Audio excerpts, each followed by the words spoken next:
Okay, King Chamberlain here. Today we're on the outside of my garage, actually, looking at the, you know what door this is. Um, the opener that I have up today is actually kind of a rare one. Um, I mean, I guess I'll just start off by saying this. The 1970s were like one of the greatest decades of all time. I'm going to just say that right now. It was the year that my mom was born, the year my uncle was born, and a lot of great hit movies were made in the 70s. I think Magnum PI came out in, I think, 1980. I know the original Hawaii Five-0 series was in the 1970s. The 1970s was also a good year for garage door openers. And you know me, if I ever see a 70s made opener, I like to throw it up and make a video about it. Well, that's what we have here today. So in my hand, I hold the LiftMaster Code Guard model 93LM, manufacture date of 11 of 1995. Let's go inside and let's see what's on the 16x7 for today's video.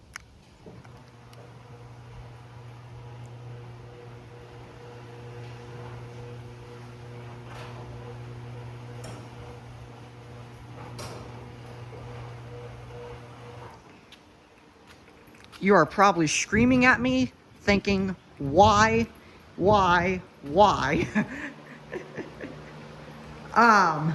For your viewing pleasure today, oh crap, hang on, let me turn this fan off. Okay, for your viewing pleasure today, we have the Sears garage door opener digital control model 139.655.000. This is a 1/3 horsepower made unit. That's, I think, the inspection tag up there. There is no date on this. All I know is that these here were made in the 70s. And I think even the early 80s up to 84, 85, I want to say. I could be wrong, though, on that front. So if anyone knows when they discontinued these units, please let me know. So obviously, like I said, these were made in the 1970s. This one, I have no particular date or year of when this one was made exactly. So if anyone knows when these would have been discontinued, please tell me. That way I know for sure. But as I was stating before, that receiver that's up there, that is going to be designated for testing operators. And the reason I say that is because if I put one up and if I get a call or something that I need to dip or go somewhere, and if I don't have time to put that thing back up before I go, everything will already be programmed into the unit. That way I can just get in my car, hit my remote, and it will go down. And then I can worry about putting this thing back up when I get back, or whenever I have time to do it. So that is going to be the scoop. This is still the primary operator.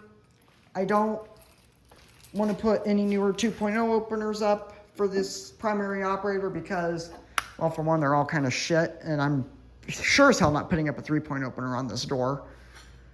I'm old school. I don't really like, minus the fact that I do have my key on my openers, I do not like the fact that I can't use old remotes like this LiftMaster Code Guard and that Code Guard receiver on a 2.0 or even a 3.0 opener, but yet I can on 315 and below.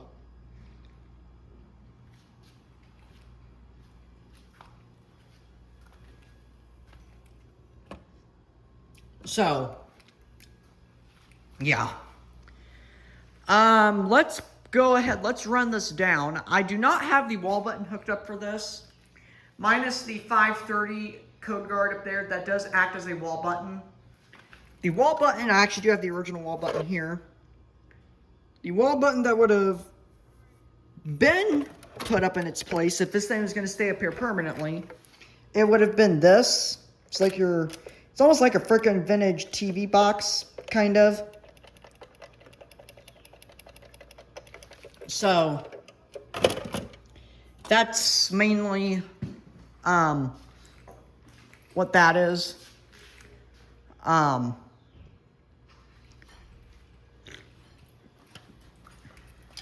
So, anyway, let's go ahead. Let's put this down. So, let's just put this down.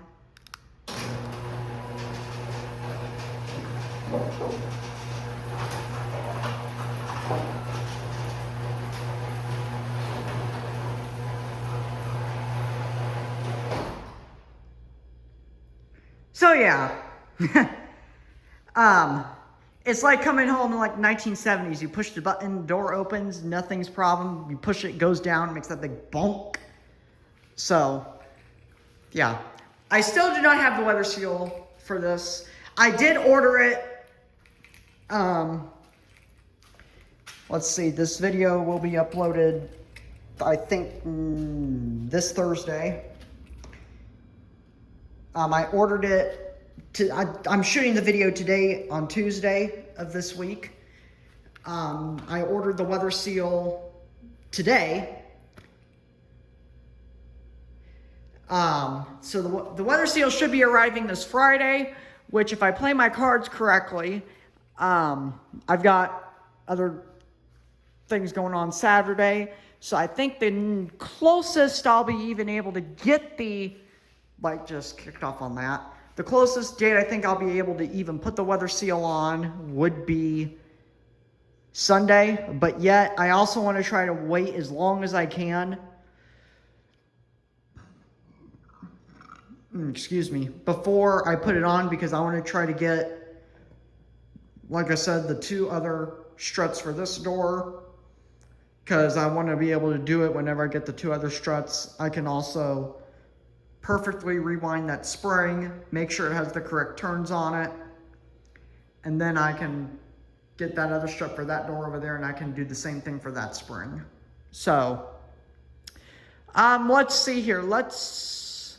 I guess we'll go ahead, we'll open it back up. I'm trying to minimize running this thing too much because, I think the reason, actually I do know the reason. This one was pulled because it has a problem with the relay in it. I mean, if you run it after, I think it's like 5 or 6 times, when you go to run it the 7th time, the relay will kill itself, and that little button up there will pop out, and then you have to get a ladder out, and you gotta try to freaking like put a piece of tape over it or something to override it. The last time that this thing ran, obviously you've seen that I've had this opener now for about 3 years, I think. I got it in 23. It was on this door in 24 for the summer. It came down, and it's just been sitting ever since then until, well, today when I decided to dig it out. I was thinking, yeah, I might as well just put this up on here and see what it sounds like. So there's that. I mean, minus the relay problem that this sucker has.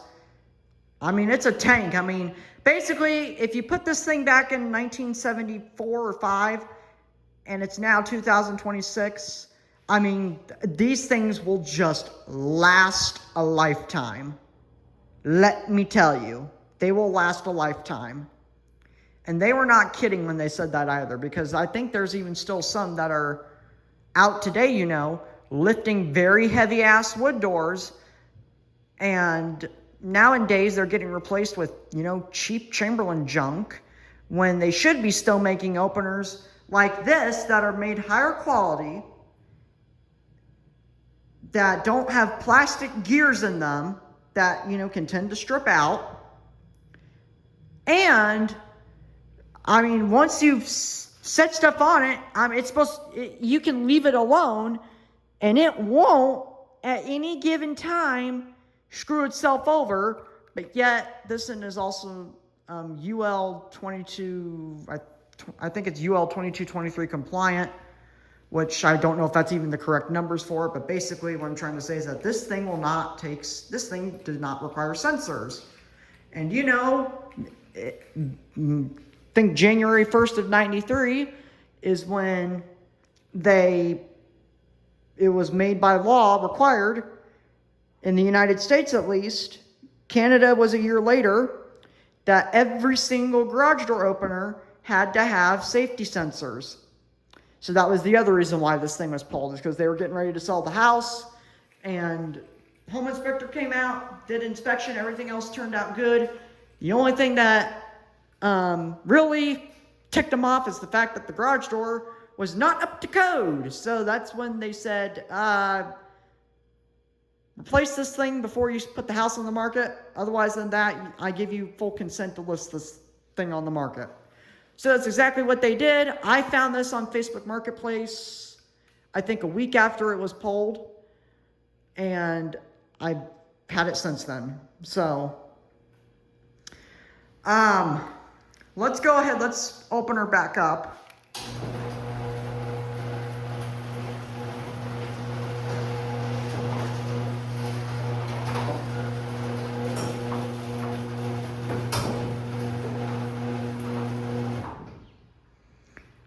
So yeah, it's the perfect speed, I think, for this door.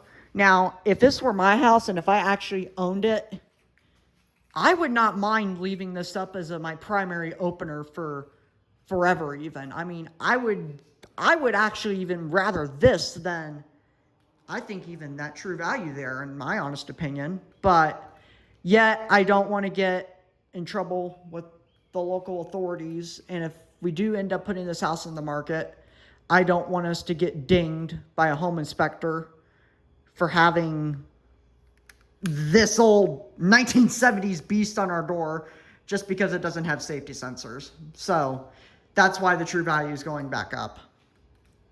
But I mean, if I ever own a house someday, which I am very hoping and would like to, this would go on the main door. And then if I ever find another one, that would probably go on the other door too. And they would just stay up there until one of them died, and then I'd probably put that thing up. I don't know though. Let's see here. I'm gonna switch we're gonna switcheroo around real quick. Okay. My hand was getting tired. Let's see here. I guess we'll do an actual official outside view. I guess we'll get you an idea for speed. Let's see here. I'll put this down.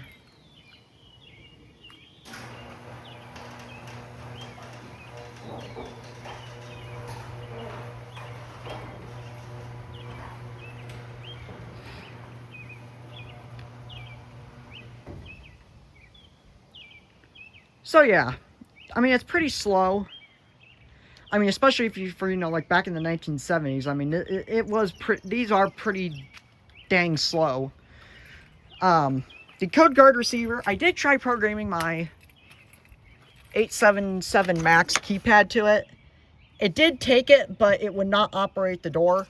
And I'm wondering if that's because they were only designed to work for, code guard exclusive remotes. I even tried programming this code guard remote to the True Value.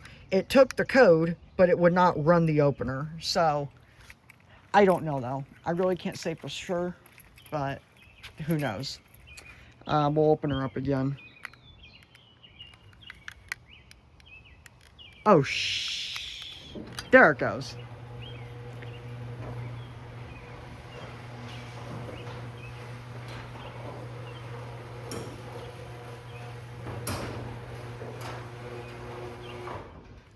So yeah, overall, it's a pretty good unit. I've got no complaints about it. So yeah. All right, well, we'll put her down, and then that's going to be it. And then I'm going to put the True Value back up on the door, and we're going to call it a day for in here. We'll stand up here, and we'll send her down from here.